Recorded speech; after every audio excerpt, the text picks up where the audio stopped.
Hello, Warhammer fans.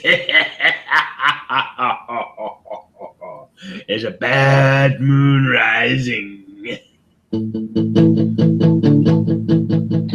It's the Andy and Remington Steel Show on a Tuesday night. It's the Andy and the Remington Steel Show for your home delight. Talking about Age of Sigmar and anything else that is cool. Talking about Warhammer Fantasy, it's easy to learn the rules. I said it's the Andy and the Remington Steel Show on a Tuesday night. It's the Andy and the Remington Steel Show for your home delight. Talking about and anything else that is cool. Talking about Warhammer Fantasy, it's pretty easy to learn the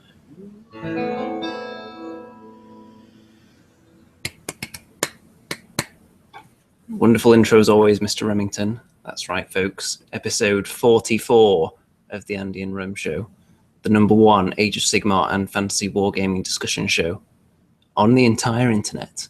Undisputed. How are you tonight, Mr. Remington? I'm really good, mate. Really, really good. I'm very excited with the new Orruk pictures released, having heard in the not too distant past that they would be very, very different to what we're used to. I don't think they are that different. They do remind me, and we'll go through the pics in a bit, they do remind me of the baddies in Dune. You remember Dune? Afraid not. Well, the baddies had these like armored things on that covered their faces, and it looked like it was very hard for them to eat.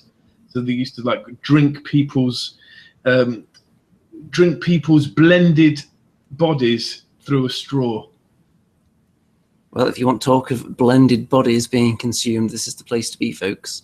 Now, we'd see the blurry images last week of the Orruks, and we weren't sure because we thought, well, maybe they've been leaked in an unconventional manner. They actually seem to be captured from an accidental post on the website rather than a magazine, so it might be a couple of weeks before we actually see them. But lo and behold, we've got images and war scrolls all over the place already, and a few people have commented already on my luscious hair, and I still haven't shaved. Looking quite feral, like a bit of a savage orc at the moment, perhaps. You're quite 70s porn starry there, Andy. Right, look how far down this hair goes now. Look at that. That is insane. It's reaching below nose level right now. I think it's long enough to do a little tie back now, isn't it? Oh, I don't know about that. Come on, you've got the beard. The thing with my hair, I just let it grow, and then one day, if it annoys me at all, I just cut it all off immediately. So it's skating on thin ice at the moment. Any day now it could disappear. Well, let's have a look at our audience, see who we've got in here, shall we? On the active users list. It's quite a coveted list. Let's see who's made it on there tonight. We have got Andrew Wade, Barrett Muscleman, Bazooka J Rambo, Craig Bowles, Darth Plagueis 101, Dreaming Cyborg, Drunken _Elf, the #1 in the wargaming community, Fluffy Dread, Gloom Dready Gaming, the Dread Twins there, Hexidia HQ, Hooves of Doom, I Don't Know 46, Cahorn on the Cob, Luke Atkinson, MC1 Gamer, Mickey Genver, Ratface, Rhino of Pleasure, Rob Lloyd, sweet, Skeleton Flower, Time for the Sarah Fun, and the infamous YouTube newbie. You can't have a show without that guy. Hey. And speaking of that guy 513 just popped up the instant I said that. Nice. And Corn on the Cob, welcome to the A-list, my friend. A couple other people who just dropped in as well. There's Olsbury and Holy Backyard Prophet as well has just appeared. So it's a packed house tonight, and the people are feverishly commenting away in anticipation of these Orruk pictures, I think. So shall we get straight to them? Yeah. People have been drooling all over them all week. We've got that tremendous giant of a war gamer there in MC1 Gamer. Welcome, my friend, from New Jersey.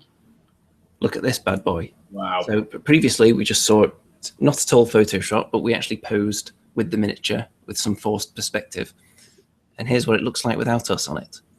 So it's just an orc, isn't it? They don't look horribly different. They're going to be compatible with all the bits of your previous orcs. It's like a cross between a troll, a rhinoceros, and a giant turd with wings. Okay, let's go with that. No, it's looking pretty cool, man. I like it. I'd like to see the back end of it, though. Do you think it has a tail, or does it have a shrub? I'm going to guess it's got a kind of a short, stumpy tail, would be my prediction. Not a huge, curly tail, because it's quite a squat kind of beast, isn't it, with these huge, big, shieldy, big fist things on the front. I would stick a head of broccoli in the back end of this beast and then paint it so it looks like it's passing wind. I would stick a head of broccoli in the back end of this beast. I think that's going on your tombstone now. It is. We've been nicely informed. It's House Harkonnen. That's what the armor looks like of these bad boy new Ironjawz Orruks. Some people have said they look a bit 40k-ish, but that was when they were in yellow. In black here, I don't think it looks too 40k at all. No, I don't either.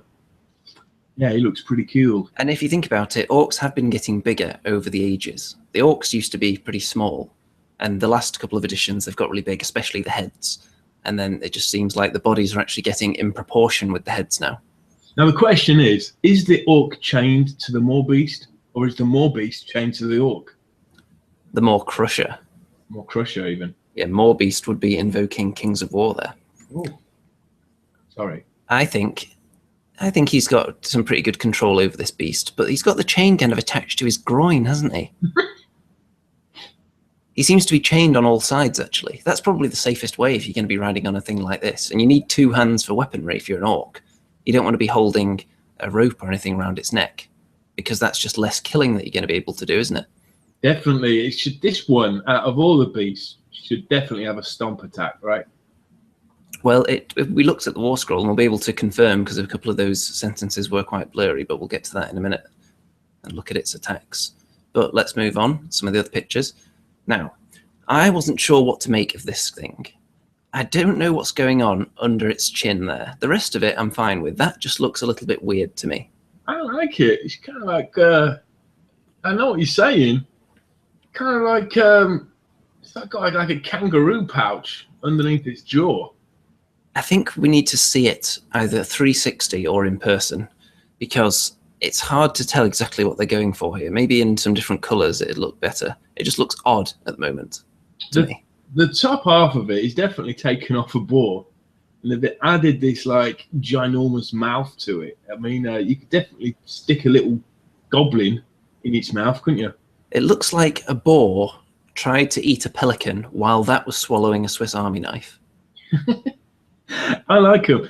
I think they're going to be, I don't know. I don't know if you'll get 5 of these babies in a box. I think you might just get 2, like the Mournfang. What do you think?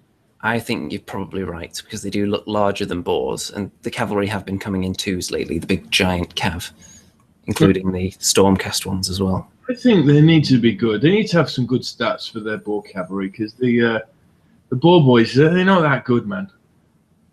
I think these guys will be, but we'll probably see the War Scroll in a minute, assuming that's one of the ones that's been leaked. So are these Black Orcs then? Well, I don't know. I think they're just your standard Orruk. I think every Orruk is a huge one now. Right. I don't think there is a distinction between regular and black now. Been told it's 3 in a box. Oh, if it's 3 in a box, maybe they're a little bit smaller. 3 in a box, £36. Yeah, they must be on the smaller end then, not quite the size of the big, ridiculous ones. Mm. What do you make of this guy? I like him. I'm not sure about the ears. The bone ears. I'm not sure about them, but I do. He looks crazy. He looks mad crazy. I love the fire coming out the mask, the bone mask. He'd fit in nicely if someone has a Savage Orc army, wouldn't he? Yeah, I need this guy. I do like this guy. Wurzag was brilliant. That's an awesome figure, but this guy, it's the new thing. Yeah, this is a definite get for me. What I see here is, it looks like he's kind of up on stage doing a PowerPoint presentation or something. And you know how in front of them they may have a little screen or something and the microphones. Yeah.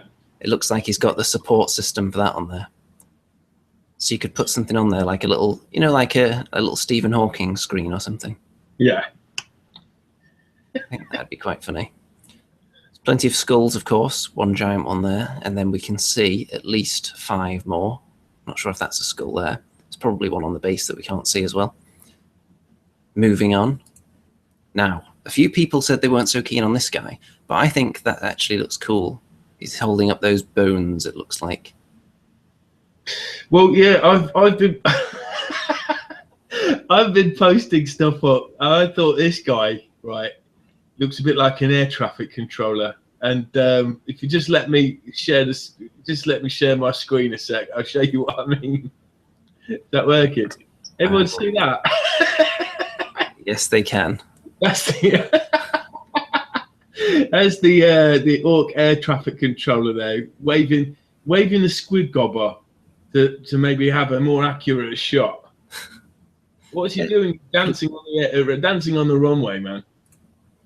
Well, it does kind of look like that, yes. I like the spikes around his chest, actually. I think he just looks cool in general. With his magic bones that are obviously imbued with some kind of mystical energy because they're glowing, as you can see. The arms look a bit rigid, don't they? I might have to just kind of bend them a bit if I can. I'm sure you would be able to with a little bit of conversion work. What do you think? Is he a musician? I think he's going to be some kind of inspiring. He's not going to be quite as wizardly as the other one we looked at. I think he'll be more of, he'll just give a benefit to people around because of the spirits wisping around in those bones or something. But we'll see, because we've probably got his war scroll in a minute. One of them is Mork and the other one's Gork, isn't it, I suppose? Is Gork the bigger of the two? Or is that Mork? I can never remember. I like him. Now, if anyone knew about Malorian the gamer, he had a big Orc army. This is like back in the day. And he had this one converted model called Super Orc. And it was like this character, and he gave him magical weapons and all kinds of things, flying carpet.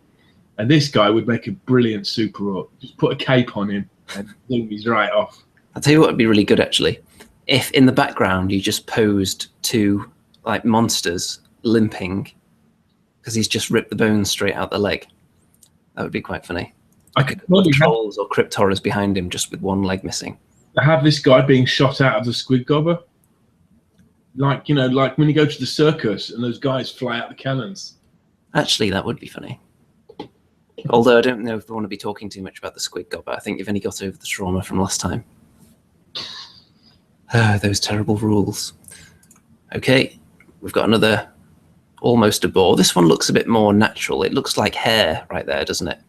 Just dangling. He's got quite a lot of danglage going on, hasn't he? Yeah, it looks like those kind of yaks you get in the Star Wars films. Do you remember those big yaks? They're just kind of like roaming around on the desert.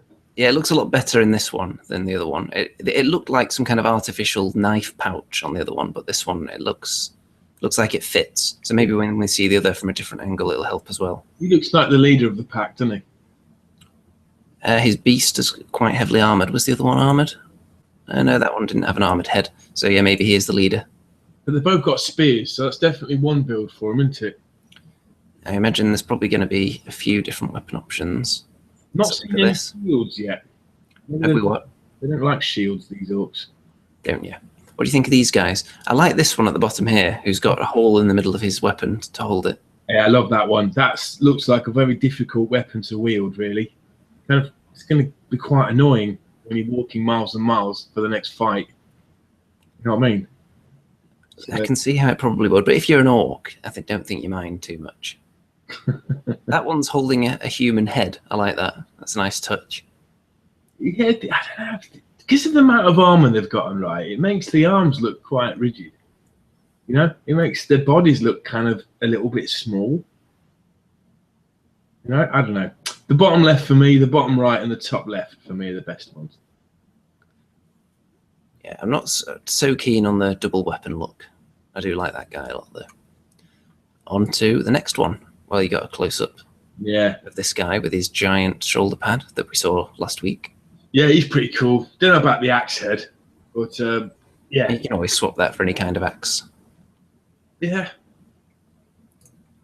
And here's another one. Isn't that the same as the other one?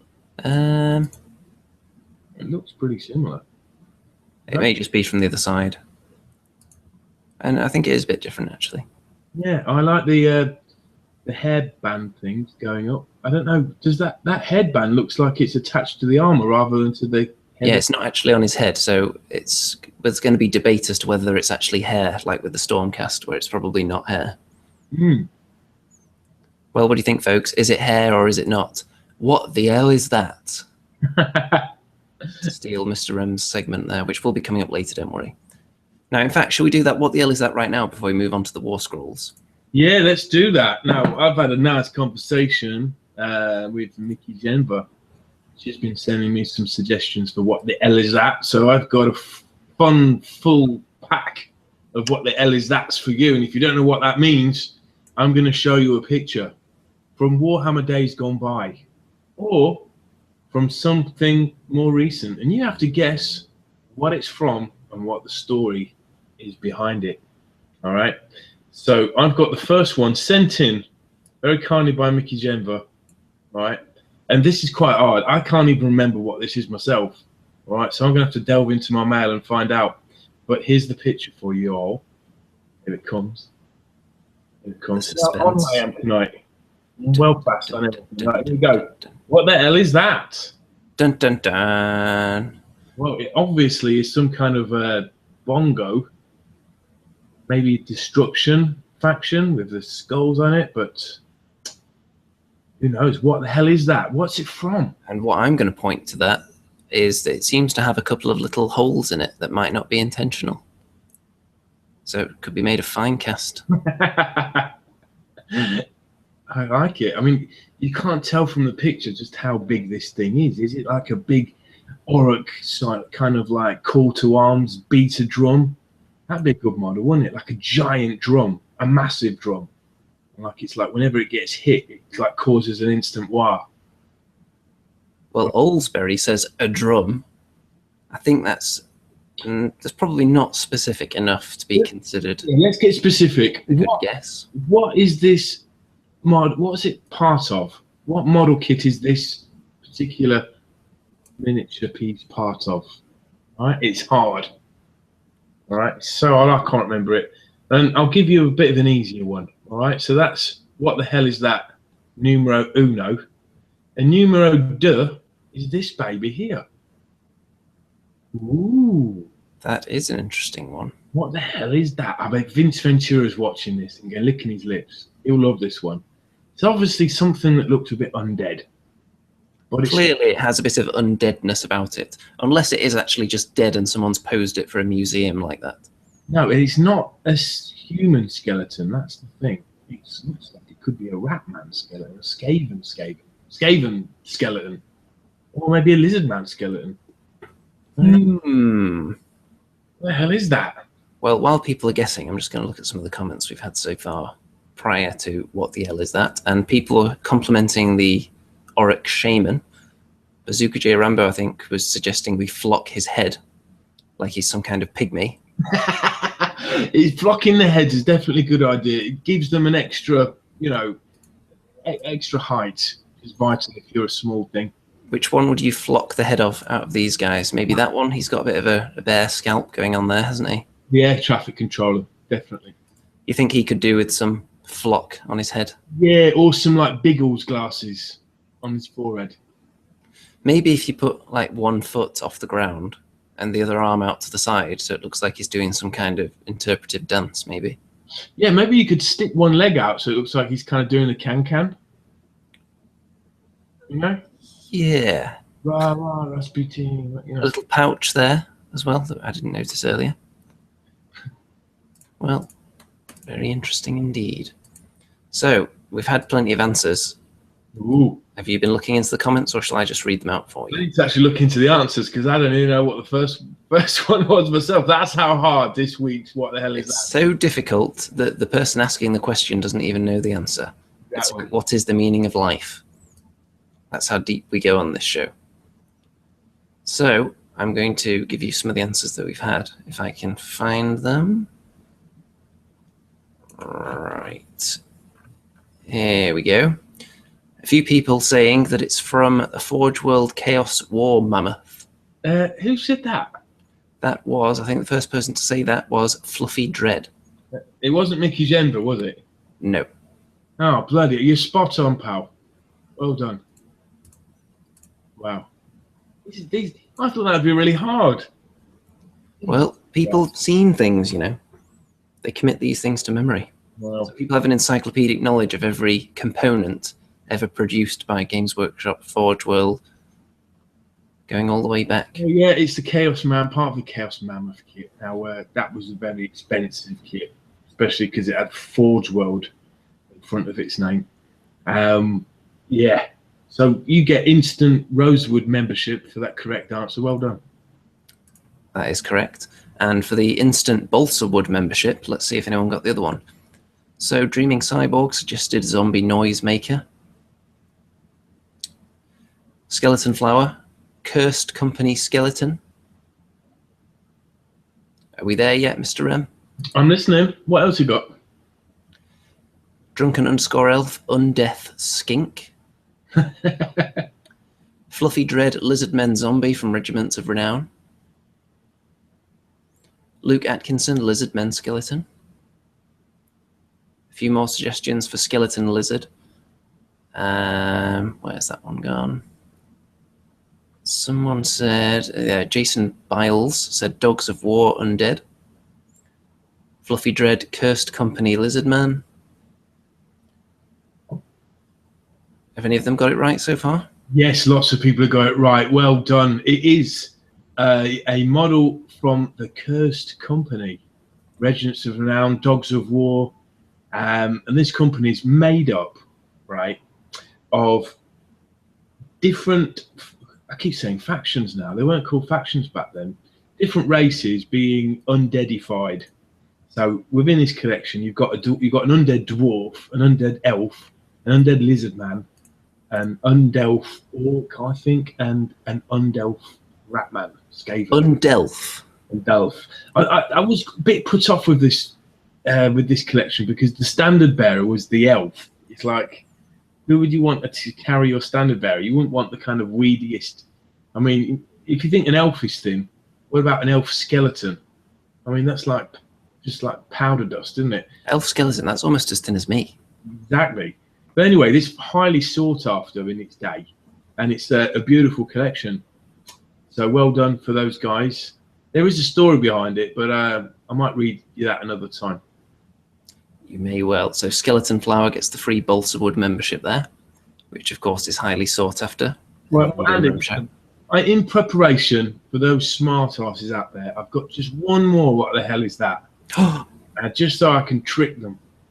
Remington's bonus round, if you will. Here it comes. All right. Here it comes.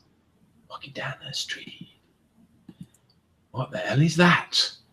Well, it's undercoated black and it's on a square base, which seems to be textured a little bit, and it has a sword and a helmet and a cloak. Other than that, I couldn't tell you too much about it. Pause for thought. Have a look. It's been kind of very thickly undercoated, so it's not too easy to guess. It's obviously an old figure, but it's not so old that it's not a slaughter base. He's got a little bit of a bendy tip as well, hasn't he? The tip looks quite phallic. Yeah. So let's see. Oh, we've had a suggestion already. Fluffy Dread said it's Krell from Leechmaster. Who said that? Fluffy Dread. Flip it. What else you got there? Is that right already then? What's saying? Sebastian Blau says a skeleton from the early slaughter base range. That's what I said. Dreaming Cyborg says Chaos Dwarf with Great Sword. No. Well, is Fluffy Dread just going to dominate this competition forever then? Well, how do you know she was right? Well, you just confirmed it, yeah. Well, yes, Fluffy Dread, you're right. It's the first model appearance of Krell, who is basically the first lieutenant of Heinrich Kemmler, the Lich Master. And Krell is basically an unkillable, don't call him a wraith, what would you call him? One of those kings that are, you know what, there's hundreds of names in my head and they all go to dust. Lich? A Lich King? No, because he doesn't cast spells. He's just a warrior. A white. Yes, a white. That's with a W-I. W-I-G-H-T, yes. That's the one. I've got a better model for you. Right, so I'll just quickly show you that. This one, maybe the same guy that designed the original Nagash clown face did this. So it's got to be good then. It's got all the hallmarks. Yeah, that looks better there, doesn't it? Yeah, that's the original Krell. He doesn't really look like an unkillable White King, does he? There, but yeah, there you go. I've got the newer one, which actually I don't have the new model. I don't have the newer Krell. I've got the White King model, which is awesome. But yeah, this is the old Krell. There you go. You know, I think we're going to have to do. I think because Fluffy Dread is just all over this, like some kind of rash, I think we're going to have to make some extra difficult Fluffy Dread only questions for next time. Yeah. What do you think? Yeah, I'm up for that. We'll have like a challenge Fluffy Dread section to see if we can find something that apparently you said she, but it's a he. Oh, sorry. How old are you, Fluffy Dread? That's a very personal question to be asking members of our audience, Mr. Remington. It helps with my questions for next week. Ah, I see. So if they're ancient, then you're really going to have to delve back into the back catalogues, aren't you? Ledger. Now, before we go on to the War Scrolls even. Snap. Cool. Right. Before we go on to the War Scrolls again, we're going to have a look at something else. Not strictly Age of Sigmar related, but I think you'll see why I want to look at this for a second. So, of course, it's Cheeks, the hamster battle card game, designed by me, of course. And you can see that it's £27 away from being funded, with 44 days to go. Wow. What are you going to do, man, if it reaches £2,000, £3,000? Well, we have got stretch goals planned. And I will say, I will give a fantastic shout out to anyone that pushes this over the edge and gets it funded by the end of the show. Will you be giving shares to your partner in crime, Remington Steele, perhaps? That could be a good stretch goal, couldn't it? I don't know about that. Right, Toss. However, one thing I'm definitely going to do, I've already pledged to give away one copy, which was for my 1,000 subscriber video, which Bazooka J Rambo won. So he's going to be getting that. And I think what I'm also going to do, because we have prizes coming up on this show in the future, and I think I'm actually going to receive some of our prizes possibly tomorrow, definitely this week, so we can start giving them away. I'm thinking maybe our first prize, or whenever this campaign finishes, will go to any viewer of this show who has backed the project. I'll randomly draw one of those people to get one of our first prizes. Sounds like a good deal, doesn't it? Yeah.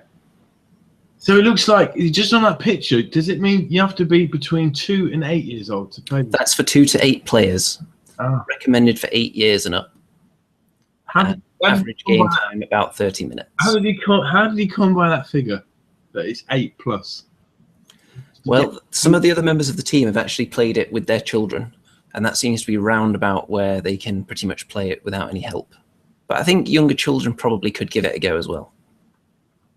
Now I'm going to show you some of the stretch goals now, because when we get to, see if there's anything on this one. Yep, there we go. That is the preliminary sketch of Tina the Trucker character, which is going to be added when there's 100 backers.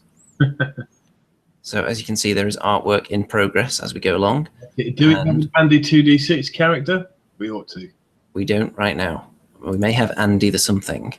I'm just going to try and get to the other update so we can see the other stretch goal. Right, the stretch goal tree, which you can see here. So there's Tina the Trucker for 100 backers, and then as the money goes up, we add more cards, more sunflower seeds, and then some mysteries right there. And then when we get to £2,000, Larry the Lawyer. And as a sneak preview, I can tell you that his special ability is called Objection, obviously. So I think you'll agree, very exciting times all round. And anyone who hasn't heavily backed this project should be doing it to show support for your... So how is the idea of the game to get rid of your cards or to gain cards? Well, if people want to check it out, there is actually a how-to-play video on there by me, which shows you exactly what you need to do. The aim of the game is to collect sunflower seeds and stash them away while trying to empty each other's cheeks. Yes, you heard me correctly. So I think we've seen enough of that for right now. Wicked, man. Well done. So shall we go straight over to the war scrolls now. So I think people are itching to see those. Wow, you've got them. I've not seen these yet. Bum, bum, bum. And it's in English as well. I think I'm going to do a little nice reading here of each one. We've got the Orruk Weird Knob Shaman, which is an interesting name. That seems like the kind of name that possibly should have been given to that Krell that you just showed us, but never mind. Now, Andy, quick question. Why are orcs in 40k? Why are some of them called knobs? What is a knob? Well, that's just a term for a more important person, isn't it? Like nobility. Oh, right. I thought, yeah, okay. So, yeah, that's what it's short for, nobility. Interesting. Yeah, I'm not sure if it has exactly the same origins as that word or not. I haven't really looked into it, but I know it's to do with that whole area. Okay. So, let's have a look. Vomiting gouts of crackling green energy. Weird knob shamans or shamans stagger about the battlefield, loosing the power of the warg upon the foes of the Ironjawz. Glowing green fists, rivers of lethal force, and gargantuan stomping feet all assail the enemy as the shaman channels the savage impulses of hordes of bellowing, bashing Orruks. Okay, so 6 wounds. 5+ save. They're fairly slow, all these guys still. Only movement 4. Bravery 6. Probably not going to come up. His one weapon, he has D3 attacks, 4+3+, -1 rend, D3 damage. So it's better than I think that's slightly better than a necromancer's staff. Yeah. With him being an orc, he's still quite beefy, even though he's a magic user. So yeah, it's not bad. Nothing to shout about, though. Then let's have a look at his special abilities. So with the power of the warg, add 1 to his casting or unbinding rolls if there are 10 or more Orruk models within 10 inches. Add 2 to his rolls if there are 20 or more Orruk models. However, if the casting or unbinding roll was a double, then the closest Orruk unit within 10 inches suffers D3 mortal wounds. Right, so there's a 1 in 6 chance of it coming up a double. Oh dear. So this is the first time we've seen a sort of a backlash, you know, because the orcs used to have animosity. So I guess this is that coming back. I like that though. If you surround him with your troops, he becomes better at casting and unbinding as well. Yeah, I guess it all depends on how much it takes to get a spell off. Let's look at his spells. Well, we'll get to his spells. He can attempt to cast 1 spell in each hero phase and unbind 1. He knows Arcane Bolt, Mystic Shield, like everyone, Green Puke, and Foot of Gork. So let's look at these special spells here, shall we? Green Puke, casting value of 8. So on average, you'd be failing that. So you can see where his ability would come in handy there. Yeah. Draw a straight line 2d6 long from the mouth of the shaman. Each enemy unit crossed by the line suffers D3 mortal wounds. Ooh. So again, you probably want to get him close to the enemy, don't you? So he'll be right in there, in the thick of it, with the rest of the Orruks, because that ability is benefited by being close to the enemy. So you can send that line through multiple units. Which spell's that? The green? That's the Green Puke. I mean, that is better than the Squid Gob already, isn't it? Well, his staff is better than the Squid Gobber. And I'm not even joking. That's just how depressing the Squid Gobber actually is.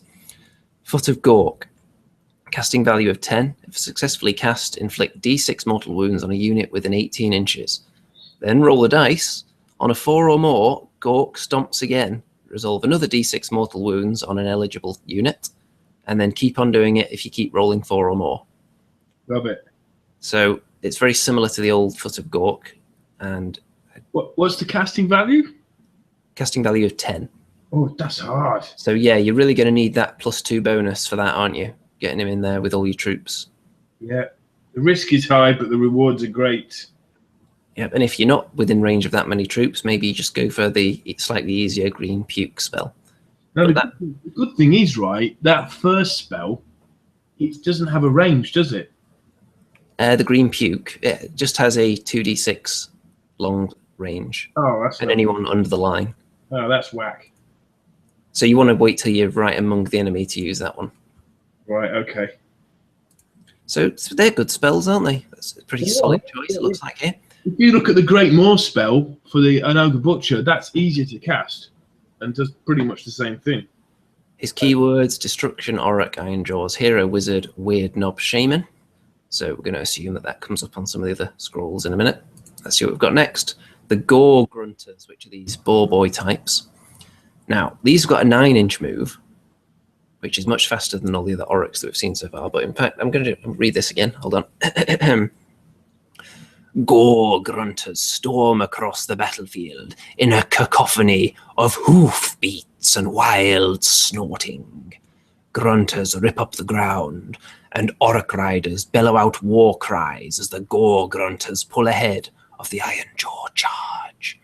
Leaving their foot-bound brothers behind, they are the first to crash with teeth-loosening force into the ranks of the opposing army.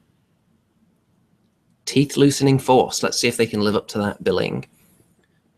So, let's see if they're armed with all of these weapons. Pig-iron chopper, jagged gore hacker, and fanged maw and hooves. So, the riders of some units are armed with pig-iron choppers, others carry the gore hackers. Okay, so they only have one of those two weapons. So let's compare them. The range of the jagged gore hacker is superior. It hits on 4+ instead of 3+, and everything else is the same. So you have more range with it, but it's harder to hit with. So pretty much just like using a spear. If you want to take a big unit of them and you want them to be maybe fighting over each other, then you would go for them. But maybe there's some other ability that comes up for those. We've got the Fanged Maw and Hooves, which are 4 attacks, 4+4+, no rend, and 1 damage. So all those attacks, yeah, that's okay. Hey, come on, better than a boar boy. It has more than twice as many wounds to start with. Not incredibly blown away yet, but let's have a look at this. Gore Grunter charge. Even by the destructive standards of the Ironjawz, a Gore Grunter charge is horrific to behold. Grunter needs a bit of a run-up to really get going. When you declare a charge with a unit of Gore Grunters, measure the distance to the nearest enemy unit. If the distance is 8 or more, and the charge is successful, the Grunter's Fanged Maw and Hooves attacks inflict D3 damage rather than 1. Right. I can dig that. That just pushes them into the field of possibly being tremendous there, doesn't it? Do they have any mortal damage potential? No. But if you can get that 8-inch or more charge off with the Fanged Maw and Hooves, that's going to be a reasonable amount of damage with D3 there, added to the weapons that they've already got with 3 attacks. So yeah, they're okay. They're not amazing, but then again, they're not as big as some of the Uber cavalry we've seen. So maybe that's reflected here. They're certainly better than something like a Black Knight, which would be your standard cavalry, wouldn't it? Yeah, they're nowhere near as good as the Baron Guard, but are they good as good as the Dracoth Riders? Not quite. They don't need to be, though. They don't have a shooting attack, do they, at all? No. But if you're going to be having more of them, they don't need to be that good. Is there any bonuses for having more of them? Nope. But the leader does get to make 4 attacks rather than 3, and that's all. Let's have a look at the Orruk Mega Boss, which I think we already looked at this guy's scroll, but it was a bit blurry, so let's just confirm whether we actually got everything correct last time. Can reroll hits of 1 for brutes that are within 5 inches of him. So that would include only the brutes, presumably. No one else seems to have that, so you want to put him with your brute unit. And yet he adds 1 to his wounds characteristic and attack when he kills an enemy hero, which is a nice little bonus. And then we had a look at this one last time as well, which adds 1 extra attack with their melee weapons in the combat phase if he uses this ability. If the roll is... If the Mega Boss uses this ability, counts the number of Ironjawz units within 10 inches. Yeah, we went over that. Yeah, what you're looking at, there's not much defensive things going on. There's nothing that restores wounds. It's all offensive. You know, it's if you can get the charge off, if you're close to the enemy, if you're near lots of your own enemy troops, you get all these sort of bonuses. Indeed. So we've already been over him. So, in fact, I don't think I read this out because it was blurry last time, or did I? Yeah, I think I did actually. I think I just struggled with it. We've got Gordrack, the Fist of Gorg here. Wow, what's that? I don't know. Gordrack. Presumably, this is one of the people on the Big Teeth, that must be the name of his. Is that a Maw Crusher that he rides on? Yep, it must be one of the options in the Maw Crusher kit. You can build it into Gordrack, the Fist of Gork. Yeah. So let's see if I can read this. Gordrack is the biggest and the baddest Ironjawz boss about. And he claims all greenskins for his great war.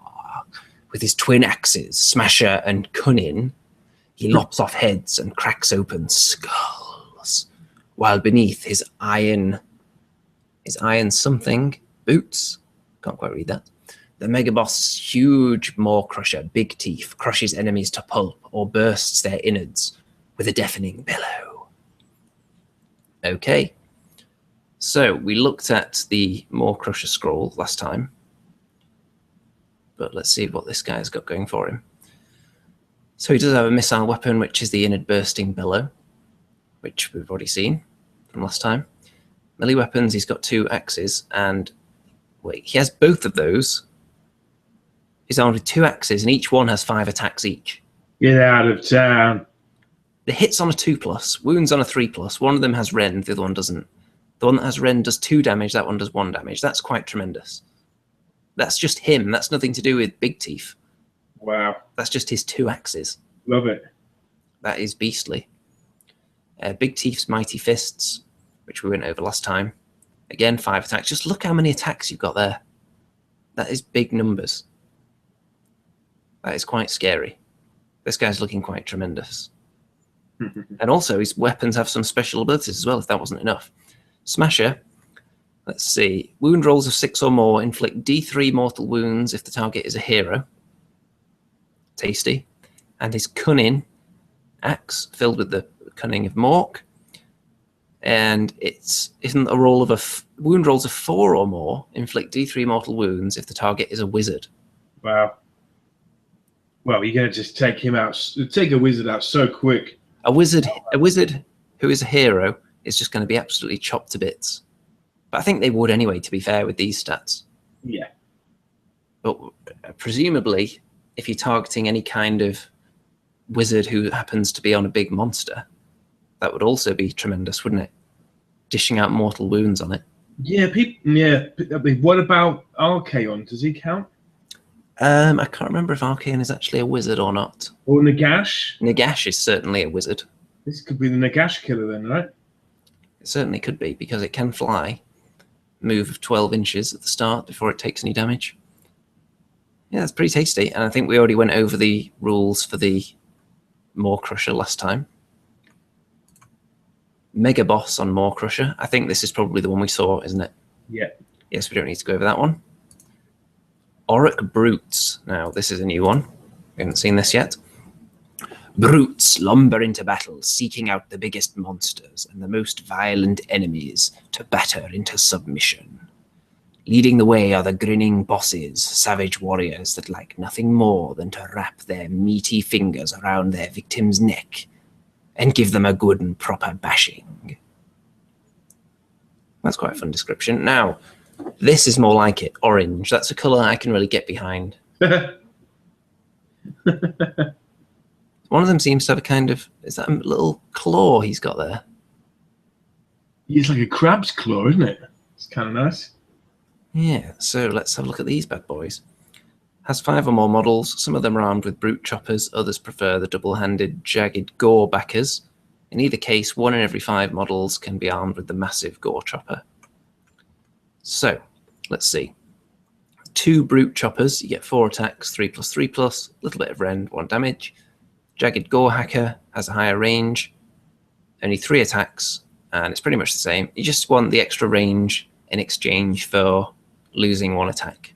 So it depends how big of a unit you're taking again, and how many you're going to fit into combat. It sort of suggests you're only going to get 5 in a box, doesn't it? Whenever it says 1 out of every 5. Indeed. The gore chopper is the big one that 1 in 5 can have. So 2-inch range, 3 attacks, 4+3+, so it's harder to hit with it, but it does D3 damage. Okay, so there's the benefit for that one.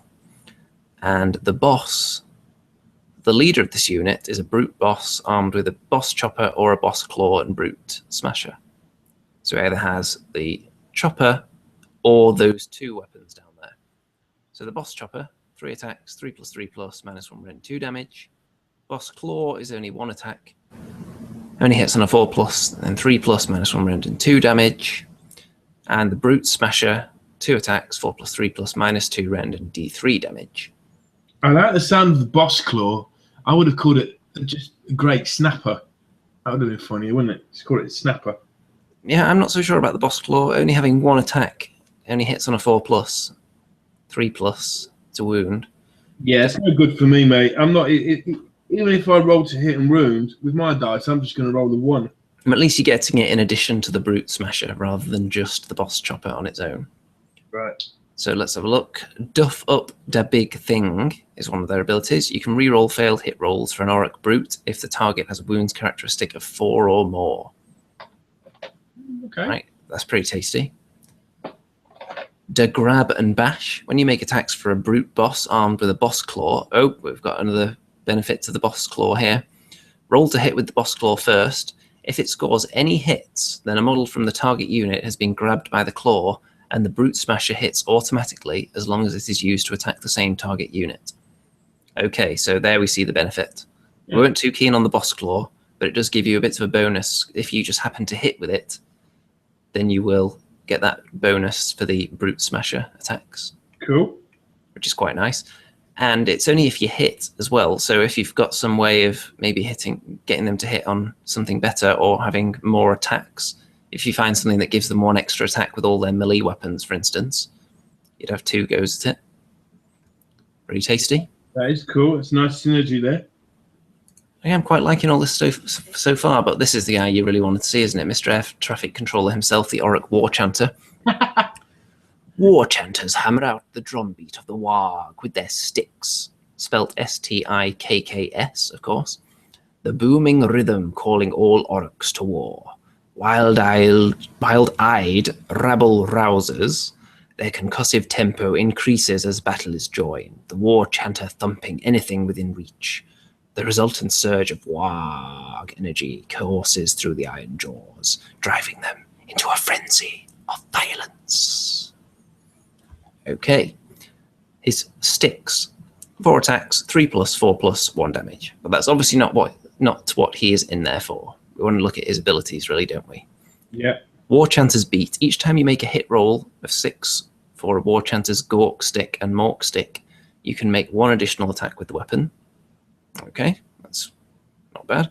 This is probably going to be his ability of choice, though, isn't it? It's going to be what makes him make or break for the Orruk War Chanter. Frenzy of Violence. Pick 1 Ironjawz unit that is within 10 inches of the War Chanter in your hero phase. You can add 1 to all hit rolls made for that unit in the following combat phase. Okay, so that's tasty, isn't it? And it's not a command ability, so you don't need to use that on him. It's just he has it. Like a spell you don't have to roll for, +1 to hit for any 1 unit within 10 inches of him. What's their basic hit thing? Is it 4+ for the Orc Brutes? Well, if you were to put it on the Orc Brutes, a lot of their weapons are hitting on 3+. Wow. Yeah, that's pretty cool, man. It is. Yeah, I can see why you'd want him in the army just for that. Well, +1 to hit. And of course, if you can find some way to buff that up even more, so much the better. So you could have one guy boosting the amount of attacks, giving them +1 attack, and then +1 to hit with the War Chanter. Pretty cool. That is pretty tasty indeed. Well, that concludes our look at the War Scrolls. Is that it, Andy? And oh, what's this? It's cheats again. Oh. Let's just refresh the page. Oh, no one's pushed it up over the edge yet. Very disappointed in you people. Look how close it is. Only 44 days left. I think I've worn out the refresh button on this page already, so let's get off that now. So it doesn't do anything else then? Is that all it does? Just give +1 to attack?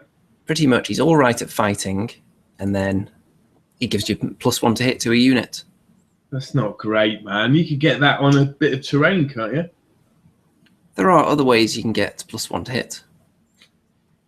And, oh, MC1 Gamer has told me to go over the named guy's command ability. Yeah. Right, here we go. I'm going to have to start screen sharing again. Just for MC1 Gamer. Have we missed something vital here?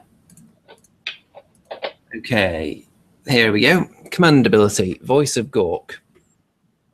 So his bellow carries the elemental force of its brutal god, blah, blah, blah, blah, blah. Once per battle in your hero phase, you can pick a destruction unit that's within 20 inches of him. In the following charge phase, that unit can declare a charge if it's within 18 inches of the enemy, and you can roll 3 dice to determine the distance it can charge. In addition, the unit makes 2 extra attacks with each of its melee weapons in the following combat phase.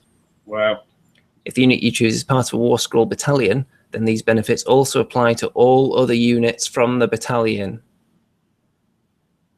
Wow. That is pretty amazing. Yeah, that's your nuclear bomb, isn't it?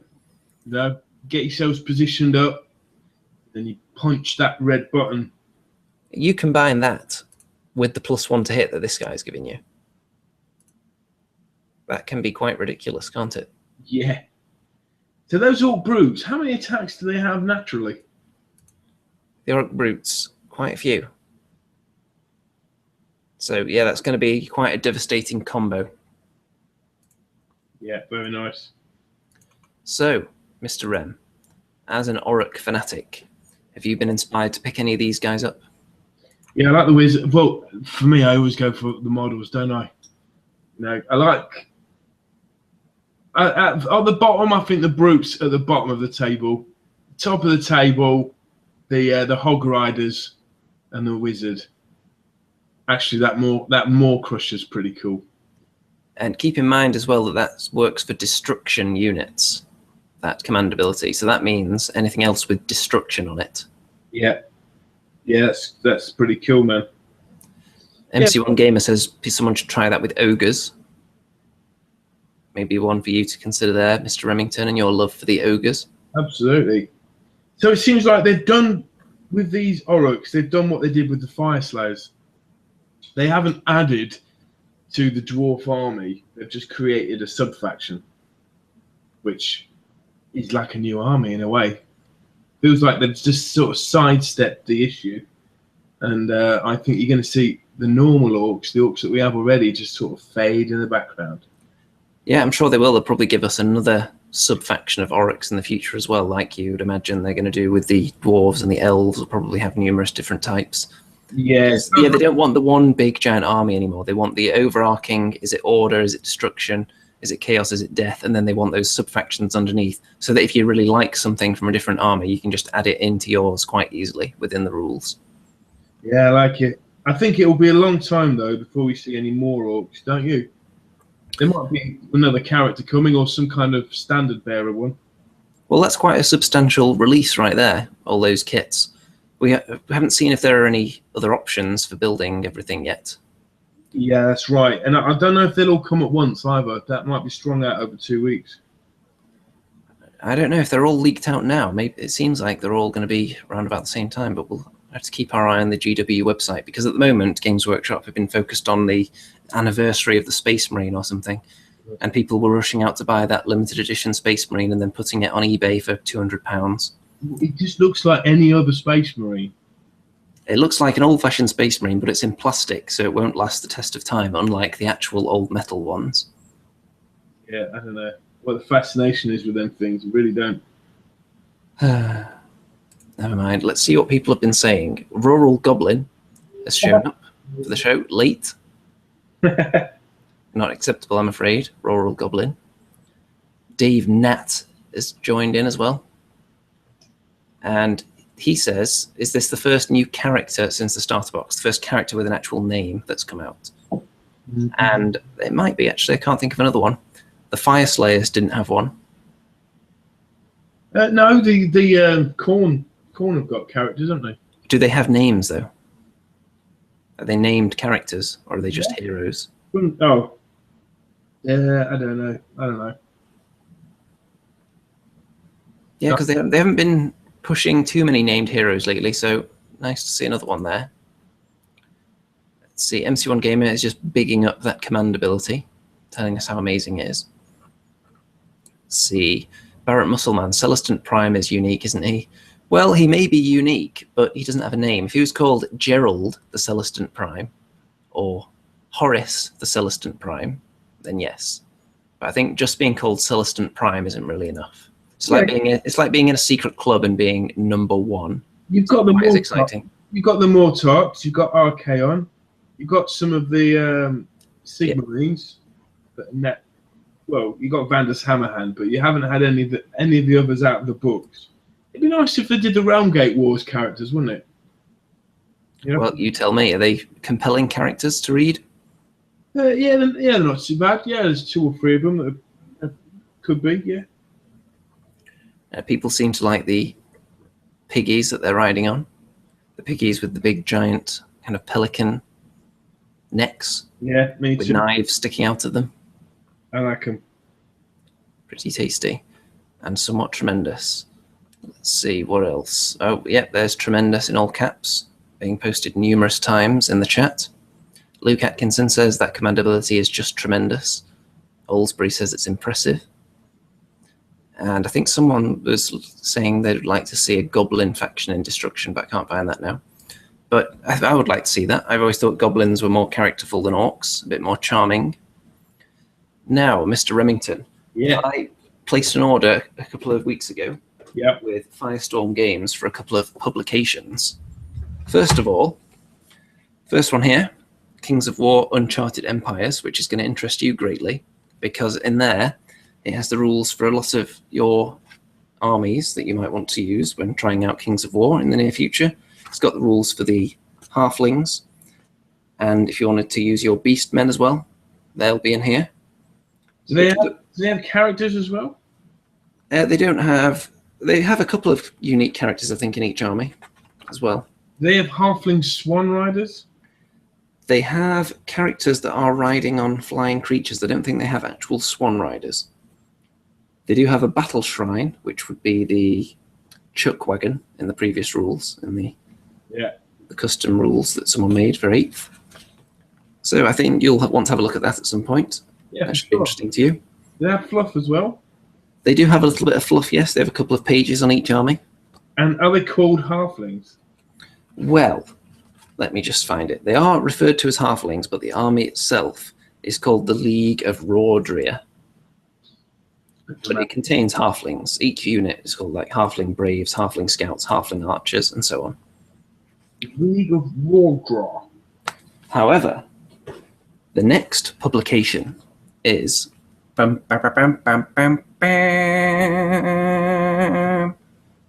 Alliance Order. And look at the thickness of that absolute beast of a book. You could actually murder probably a full-size Archaon with this. Tell me how it smells. It smells like mortal wounds first thing in the morning. Now, the main reason I got this, someone told me I really needed it because there are some dwarf things in here that I couldn't possibly do without. So I'm going to look and tell you right now whether I can do without them. So, Grudge-bound War Throng.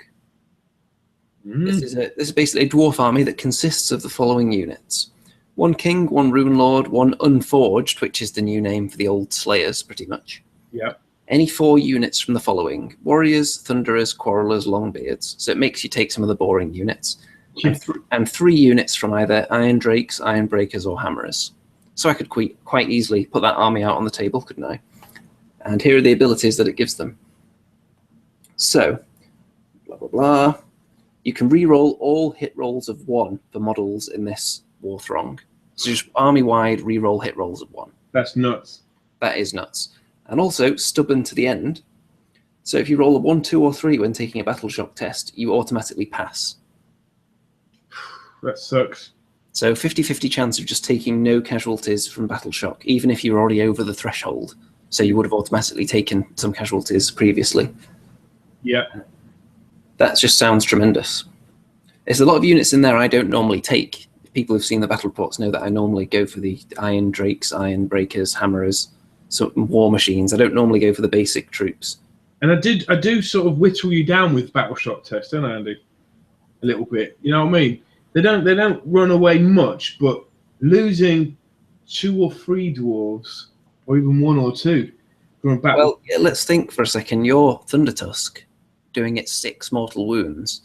That means that with some of my dwarf units, if I was rolling a 2 or more, I was taking casualties. Yeah. Whereas now, if I rolled a 2 or a 3, I just wouldn't take any more. Wow. So it's quite tremendous, definitely that. So I could see myself using that one. We may have to use that in an upcoming battle report.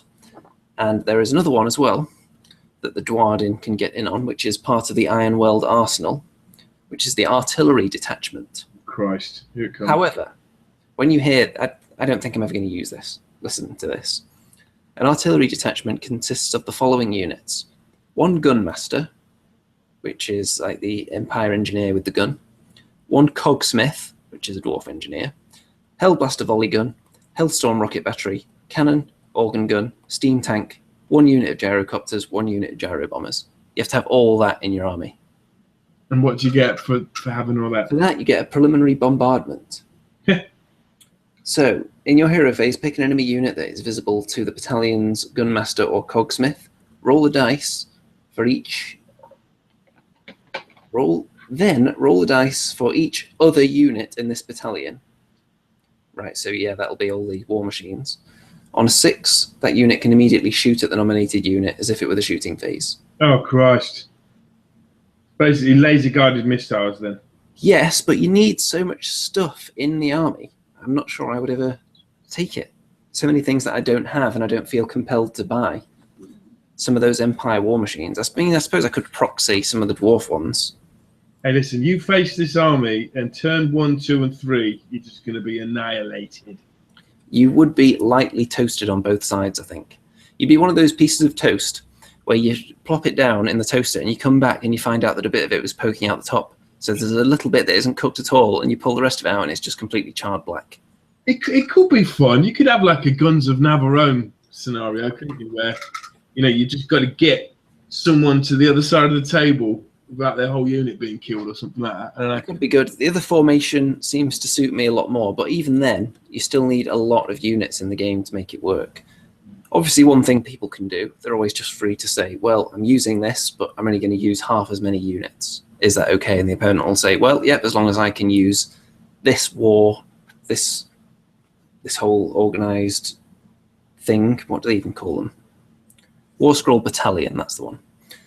So you could use a different War Scroll Battalion, but not use as many units in yours either to make it even. Do they have any Wood Elfy stuff in there? Well, would you like me to give you the gist of some of these ones in here that would affect your armies? Yeah, I'm not interested in the tree people so much. Well, let's go through and see which ones do interest you. Are you interested in Stormcast Eternals? No. Didn't think so. Are you interested in the Seraphon? Yeah, but I don't have any Seraphon. Well, no, then you're not interested in them right now. Let's keep on going. The pages are color-coded as well, so Seraphon have got blue edges, so you can find what you're looking for easily, which is quite handy, actually. You don't want to look at the Sylvaneth, which are the forest spirit thingies. Boring. Don't need to look at the Fire Slayers. We don't have those. What have we got here? We've got more Stormcast things there. No. You don't have an Empire army, do you? No, but I'm tempted. But not anymore. Not tempted now, because you know those figures are going to be gone. So nah. Right, I'm going to find something that's suitable for one of your armies in here. We've got the Eldritch Council. That sounds interesting. What's that about? Do you have High Elves? No. Well, no then. You've got to be a right fancy dandy to want to have a High Elf army. I mean, Jesus. Well, we've got the Lion Rangers, which is also High Elves. So, again, not for you. Let's see. Okay, what about Dark Elves? Yeah. Well, you might be interested in this then. This is the Scourge Privateers. Oh, I like it. Go on. So I'll give you their battalion. Do it. It's called the Realm Reavers. So this contains 1 Black Ark Fleetmaster, 2 units of Corsairs, a unit of Scourge Runner Chariots, and 1 Charybdis. Now, you have all that, don't you? Yeah, apart from the Fleetmaster, but I can just... Easily done. Let's see what abilities that will grant you then. Well, how many Corsairs? Sorry? 2 units. How many in each unit? I would imagine you need to have probably 5 or 10 in each unit. Oh, yeah, I can do it. Yeah. Let's just check here. Consists of 10 or more models, yeah. So you've got 20 Corsairs easily, haven't you? Yeah. So, Feared Taskmaster is one of their abilities. So, he can bark orders to another unit from this battalion within 8 inches. When he does so, the unit can immediately do one of the following things. Move as if it were the movement phase. It can't run as part of this move. Shoot as if it were the shooting phase. Charge as if it were the charge phase. Or if there are enemy units within 3 inches, pile in attack as if it were the combat phase. So the Fleet Master can pretty much make one of your units that's nearby do something out of sequence. Ooh. So if you wanted to shoot twice, or charge twice, or pile in twice in a turn, that sounds quite tasty, doesn't it? Because the Corsairs have 2 attacks each as well, because they've got 2 weapons. Probably. But that means you could get that Charybdis to attack twice in a turn. That could be awesome. Yeah. Sounds pretty tasty. Yeah, I like it. All right.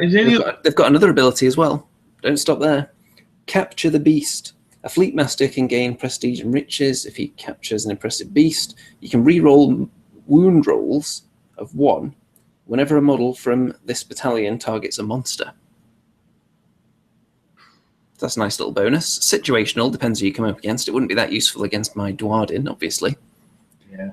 But that's a nice, easy little battalion to put together there, isn't it? Possibly as part of your army overall. You could easily do that one. Yeah. Any other battalions? That is the only one for those units. Let's see if I've got some more. They've got the Daughters of Cain, which of course will be the witch elves and all that lot. Yeah. So should we look at this one? Because they've got the Gordrack Sisterhood. I think you've got most of the units in this one as well. Let's see. You need a Cauldron of Blood, a Gordrack Shrine, or a Gordrack Medusa, a Death Hag, and 3 to 6 units in any combination of Witch Elves, Doomfire Warlocks, or Sisters of Slaughter. So that's not too difficult to put together for you, is it, that army? No, I don't have a Hydra. You don't need a Hydra. I've got a Gordrack Shrine / Cauldron of Blood. I don't have one. You can use that as a cauldron and then use the Medusa separately, couldn't you? Yeah. So let's see what ability that will give you. In your hero phase, roll a dice for each unit in this battalion that is within 3 inches of an enemy unit and within 9 inches of the Cauldron of Blood. On a 6, it can immediately pile in an attack as if it were the combat phase. So, again, being able to attack twice in a turn, but that's with all your units that are within 3 inches of the enemy and within 9 inches of the Cauldron of Blood. That's quite tremendous. When you think how many attacks your units are getting in the first place, like your Witch Elves, being able to attack twice, as long as you've got the Cauldron of Blood up there supporting them, obviously. Yeah. So really, when you're already in combat, you then get the Cauldron up behind them, and suddenly you can just deal out double tremendous damage all over the place. Yep, it is good. Right. Is there anything that involves Executioners or Blackguard? Well, it's funny you should say that, because we've got the Darkling Covens, which has the Thrall Warhost. Ooh. So, shall we look at that then? Yeah. A Thrall Warhost consists of 1 to 6 sorceresses or sorceresses on black dragons, 1 unit of Blackguard, 1 unit of Executioners, and 3 to 6 units chosen from the following: Dread Spears, Bleak Swords, and Dark Shards. So this is just your basic Dark Elves. Yeah. You need 3 units of them in there at least. Yeah. So again, easily achievable, this battalion. And their ability is called Kill Them Now, which sounds quite fun. So, at the beginning of the game, pick 1 sorceress in the battalion to be the Coven's master. In hero phase, pick 1 unit from the battalion that is within 12 inches of an enemy unit and within 18 inches of the Coven master. The unit you pick can charge as if it were the charge phase and pile in an attack as if it were the combat phase. So again, very similar ability. Yeah, I don't like that one because you get Dark Elves, right, to get the Blackguard or the Executioners or the Witch Elves. You don't get them to get the Dark Shards, do you? The rank and file troops. So you're not keen on that one then, because it would necessitate you bringing units that you don't want to use. Yeah. Yeah, I can see that, if you only want to take the fun stuff. And let's keep going, see if there's anything else that's suitable for your armies. Okay. Okay, we've got Shadow Blades. They don't seem to have a battalion, which would be the Assassins and Dark Riders. Can't find any battalion for them. That's not very nice, is it? No. And then, okay, we've got some Wood Elves here, which are the Wanderers. Yep. You've got a bit of a Wood Elf army. I'm not sure if you're going to be able to make use of this, because it looks like you need quite a lot here. Go on, hit me. So, the Waystone Pathfinders. You need a Nomad Prince, a Spellweaver, 3 heroes from the following list: Wayfinder, Waystrider, and Waywatcher. 4 units from the following list: Eternal Guard, Blade Guard, Rangers, Sisters of the Watch, and 2 units from the list: Wild Riders or Sisters of the Thorn. Yeah, I can do that, but what are these Sisters of the Watch? Sisters of the Watch. Let's have a look. They're in here somewhere. Sisters of the Watch. They are that unit there. You see them? Oh, bloody hell, they're high elves, aren't they? Yeah, so it's like a mixture of high and wood elves, it looks like, doesn't it? That's silly, isn't it? You've got people wearing bright blue clothes mixed with people that are just like hiding in the trees. You can take 2 units of Wild Riders though instead. Yeah, I've got 5 Sisters of the Thorn, and I've got 5 of the old Wild Riders, and the Wood Elf captain on a horse. Well, you're not far off. Let's see if it's actually worth putting together an army to get these benefits then. What do they get then? Okay, so I'm sure it's not going to be anything to do with piling in and attacking out of sequence, because we've already had that in abundance so far. So instead of setting up the units in this battalion on the battlefield, you can place them to one side, and then in your first movement phase, set them up wholly within 6 inches of the edges of the battlefield and more than 9 inches from any enemy models. That's pretty tasty. You can just come in wherever you feel like. Especially against that Guns of Navarone arrangement. Yeah, they have another ability as well, Protective Volley. So, in your hero phase, pick one enemy unit within 12 inches of the battalion's Nomad Prince. All other Waystone Pathfinder units can immediately make a shooting attack against that unit as if it were the shooting phase. Wow. Love it. Okay, tasty. Yeah, like it. Take him out. So of those, are you excited about any of those battalions? Yeah-ish. I like to mix and match my own armies. Yeah. So I'm not depressed. I'm just trying to paint this Wood Elf Glade Rider at the same time, but I'm not really good at multitasking. That does sound quite depressing, actually, trying to paint a Wood Elf Glade Rider. They're beautiful models. They're easy to paint. Not easy to paint well. You know. Here's one that I did, but I've had them in the bloody paint thing for ages. Just that. Can you see that? It's good, isn't it? That's definitely a white horse. It's a white horse. I just why you know, why are you doing that? I've been doing like a sort of freckly horse thing. It's no good, is it? I'd have to post some pictures up, but it's trending tonight. Rem's freckly horse. Hashtag it, folks. Hey, what I have finished is the Goblobber. I finished painting the legendary model that is the Goblobber, and I've done all the crew. Just need to do a base for it, and I'll get some pictures of that up. That is my dwarf army. We're going to have a battle of the Dwarden at some point, a civil war. In fact, that is a marauder. That is a full metal dwarf army. All marauder figures, pretty much done. Yeah, I've got some of the new hammers. I've got some of the new Longbeards. They're not all finished, but if you take them out, you know, I've got Thorgrim. I've got 20 Troll Slayers. I've got 10 old school Thunderers. I've got 12 Miners, all old school. An organ gun. I've got an old second version of the Gyrocopter. By the way, Iggy Smith says, has that taken you 30 years to paint? Yeah. No, 25 years. What a loser. For some reason, people in the comments are talking about eating paint. I do all the time. Look, I wash the brush, I wipe it off, and stick it in my mouth like that. Mickey Genver says that she's thinking if she starts making videos, the first one will be on reviewing which paints taste the best. Well, I can tell you which ones smell the best right now, actually. That would be the Tamir clear paints. Right here I have the green and the red. And they do taste quite tremendous, but I'm not one for sampling the taste of paint. So I can't tell you if they taste as good as they smell. I'll leave that to other people. Liquors Anonymous out there. Yeah, Vince Venturella is saying that it's like really bad for you. There's like highly poisonous stuff in paint. Shouldn't do it. I'm already a goner, you know. Well, I hear that he actually started eating paint when he was a small child, and look at him now. I mean, look, I'm just about to do it now. I've opened the paint pot.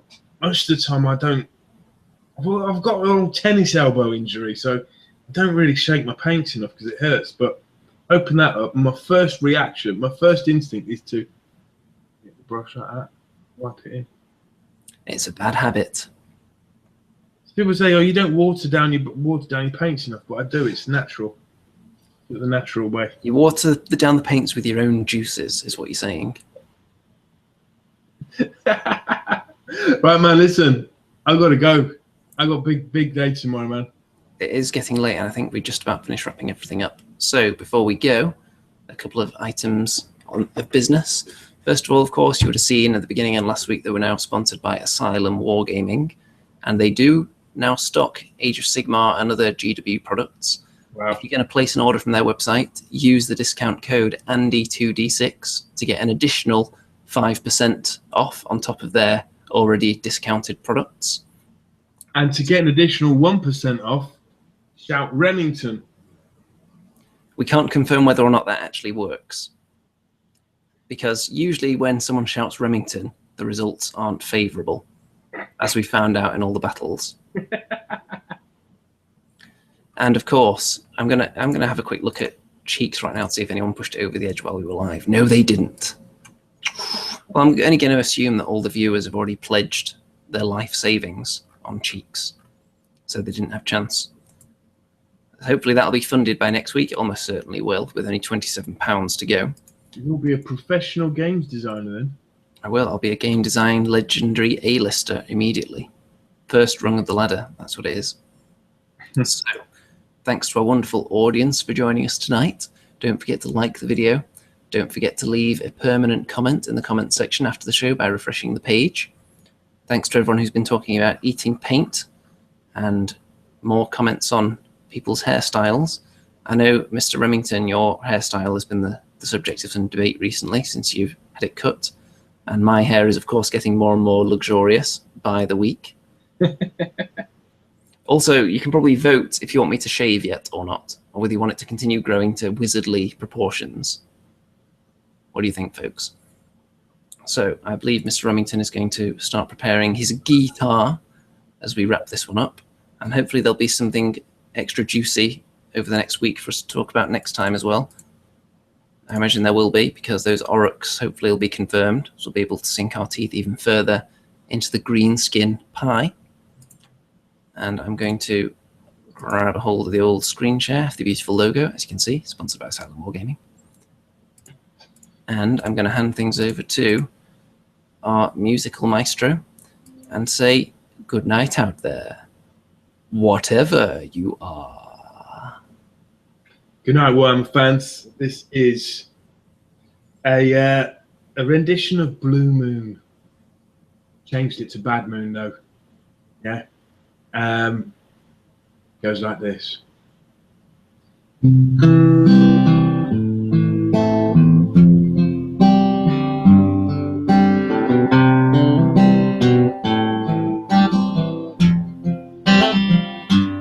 Blue moon, I saw you standing alone, without an Orruk in your heart, without a goblin of my own. Moon, it's a bad moon. Saw you standing alone, without Sigmar in your heart, without a game of my own. So I shout Remington when I roll a dice, and I see what happens. Remington when I roll a dice, not much happens. And Andy rolls his dice back, lady dice, and rolls a 6. That's what you call a blue moon, without a dream in your heart, without a thingy-me-bob of my own.